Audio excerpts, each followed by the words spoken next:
Maayong adlaw, CWTS students. In one of the lessons which we posted in the YouTube channel CWTS Viscas, we walked through the parts and some salient features of your project proposal. Question: Nana ba mo'y nabuhat nga proposal? If not yet, don't worry. This lesson is for you.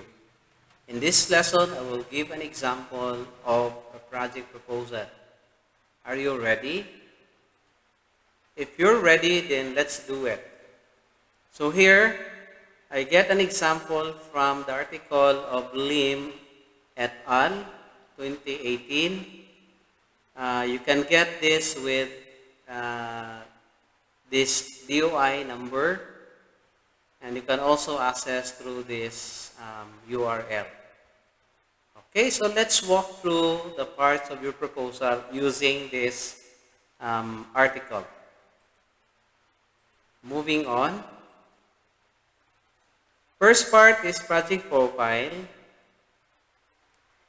This part is a simplified description of an eventual project. In addition to describing the ownership of the project, it presents the site and duration of your project. Under this, the title of the project, so you have to identify your title. Okay, so in the model article, Drama as a Community Engagement Strategy for Malaria in Rural Cambodia. So let us remind ourselves that we pre-identified 3 thematic areas for your project. I1, wanna read for education students, basically reading. Second, gardening for food security for students who are enrolled in agriculture and agriculture-related courses. Third, environmental conservation for greener future. This is open to all courses except those mentioned previously. Take note that in this lesson, we take an example from this title, Drama as a Community Engagement Strategy for Malaria in Rural Cambodia. So B is proponent. This is you in your project. In this case, Lim et al. Are the proponents of the project. This is in Samlut district of Battambang province in western Cambodia near the Thailand border. So they also provide this map of the site. In your project, if you provide map, better. Next, project duration. In the study, in their project, this was June until September 2016. In your project proposal, it will start once your proposal is approved. Generally, we set the schedule. Supposedly, you should be able to start your project 3rd week of May to 3rd week of June this year. Moving on, the project proposal. This is now the details of your project proposals. Okay, first part is the rationale. You have to briefly describe the background of the project and what is the significance of your project. In the article, using drama for malaria, the author stated that countries in Southeast Asia are working to eliminate multi-drug resistant falciparum malaria. This is a major cause of mortality in tropical region. Malaria is declining, but transmission persists in many rural areas among forest workers and isolated population. In these remote communities, conventional health services and education are limited. Mobilizing and educating this population require new approaches as many people are illiterate and do not attend village meetings. In rural communities affected by malaria, awareness and understanding of the disease and the village malaria worker program is indispensable to support elimination efforts. Such communities, however, often record lower literacy rates compared to urban areas, 77% compared to 93% in 2014 census. So what do we get from this rationale from that article? One, the background situate the scenario of malaria. They said that it's one of the major cause of mortality. So therefore, it's a must to study because mortality is high. Although malaria is declining, they said that there is still transmission. One of the reasons for this is that in remote communities, education is limited. So you need to justify it this way. For example, reading, what's the role of reading to learning? Okay, so mobilizing and educating is difficult, so they need to have a new approach. Since this is drama and it is unique, so they provide reason why drama, because they believe the strategies for educating village people for malaria require new approaches because there is high illiteracy and attendance to meeting is low. It's also good that you need to cite statistics regarding the topic. Like for example, reading. By the way, I will often mention reading because I am from the education sector. So what's the status of reading in the country? Like for example, the TIMSS result and the PESA result. How are we doing in those major survey? So it's good to present statistics on that particular area. Project description. This is now providing necessary information on the project, such as nature and description. Okay, so the project was entitled Village Drama Against Malaria.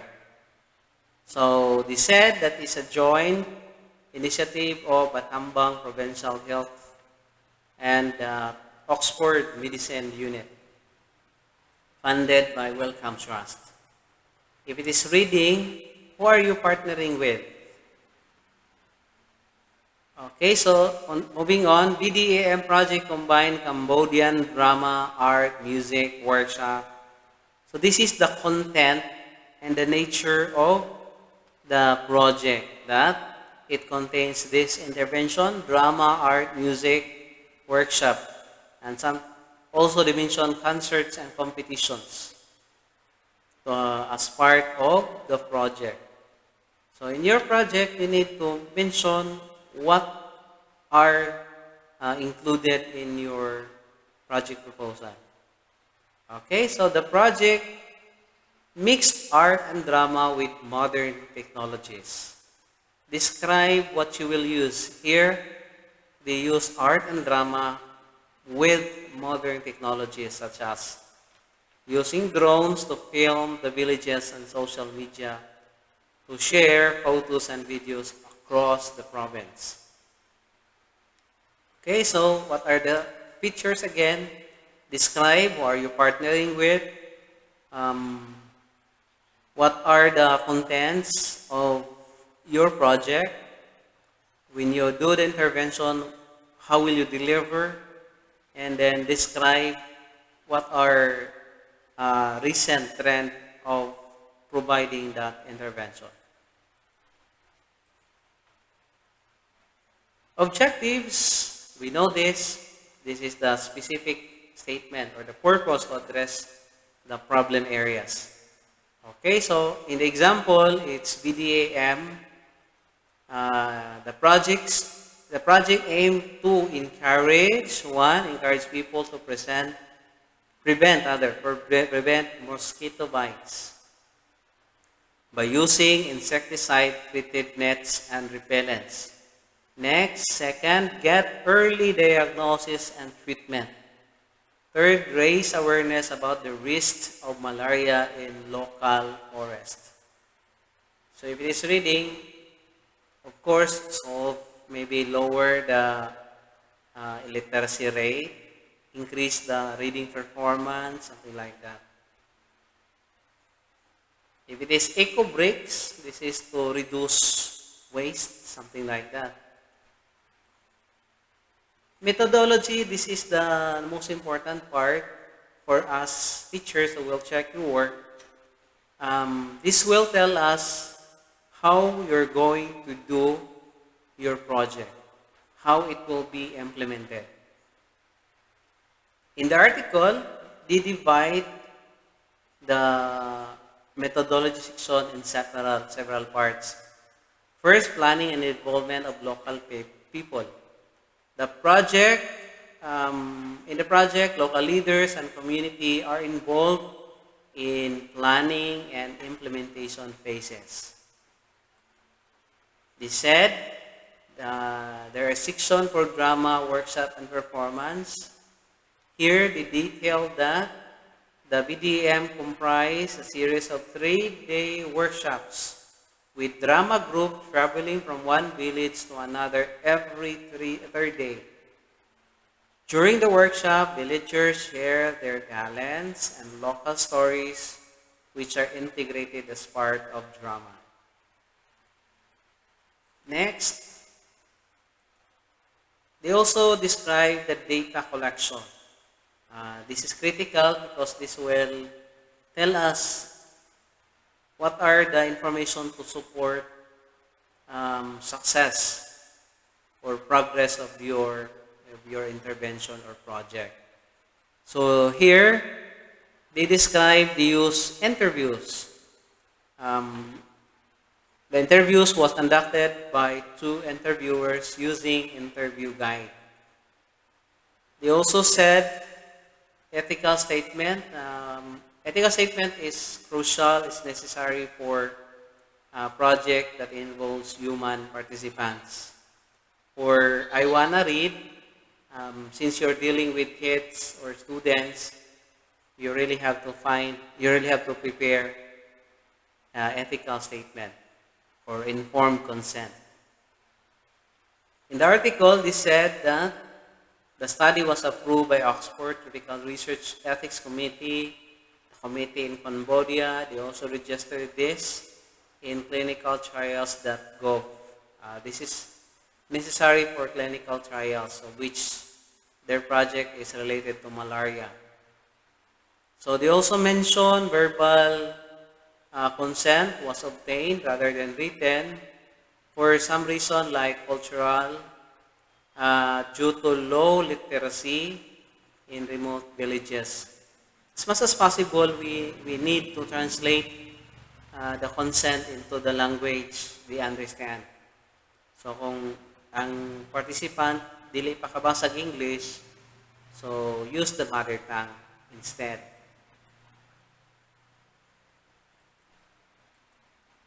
The schedule, you have to list the activities with corresponding time frame.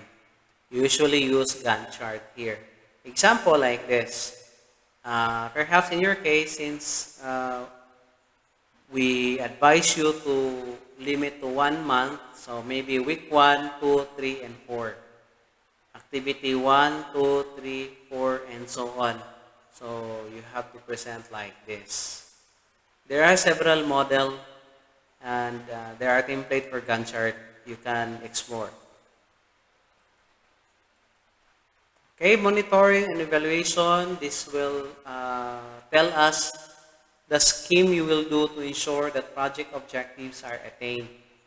So, ang objective earlier is, kung balikan na to, the objective earlier, raise awareness in this study, in the project, in this article, raise awareness, early diagnosis, prevention methods. So how are these obtained? How are these ensured that they are attained? So according to the authors, tingon sila diri, all interviews will be recorded with permission of the interviewees. This is part of the informed consent. Data will be obtained from field notes through observation and informal conversation. If you're using interview, that's fine. Um, if you're using quantitative data, that's also welcome. Like for example, you might be using test score. Maybe you are going to allow them to rate your product, and then you do some interview, or you can combine both quantitative data and qualitative data. These are welcome way of monitoring. In the project by Lim et al., they prepare interview guide which focus on the following items: history, perception of malaria and treatment, understanding of malaria and messages, opinion of the community engagement method, challenges, feedback, and suggestion on community engagement. G, this is budget breakdown. How much will you spend? Example is like this. You present your budget breakdown in tabular form. What are the things that you will prepare, and at the right portion will be the costs. We will look at if you are spending enough for your project. Expected output, this indicate product, if you are developing a product or a process or maybe a service.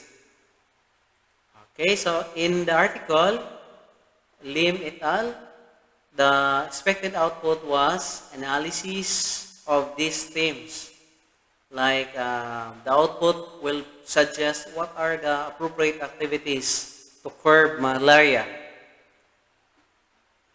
In their project, this will also provide information on their readiness to solve malaria. What are the barriers of participation? The project also will help learn about malaria using a new approach, which is drama. Entertainment value and engagement method preferences. This will provide what are the challenges. This also provide more information about future participation. And I think this is the most critical. We provide project that should be sustainable. So your project should have input to sustainability. Beneficiaries are clienteles, your participants. And what are the expected outcome or effects of the use of outputs? So there, in the article, they mentioned that their beneficiaries were villagers who are generally poor, and most families are involved in small-scale agriculture. If it is reading, so it might be grade 1, grade 2, or graders in general. Or if it is agriculture, it might be your family members, might be the community. You have to stay here. So moving on, the villages typically have some basic infrastructure for access to potable water, sanitation, ergo system, so on and so forth. Describe the target beneficiary. So these are the references that I use in this recorded lesson. Lim et al., Drama as a Community Engagement Strategy for Malaria in Rural Cambodia, Wellcome Open Research Volume 2, DOST Project Proposal Template, you can access through the URL. For informed consent, you can get template from these sources and several others. I found a template from DL issue. you can also get sample from University of Michigan from this URL.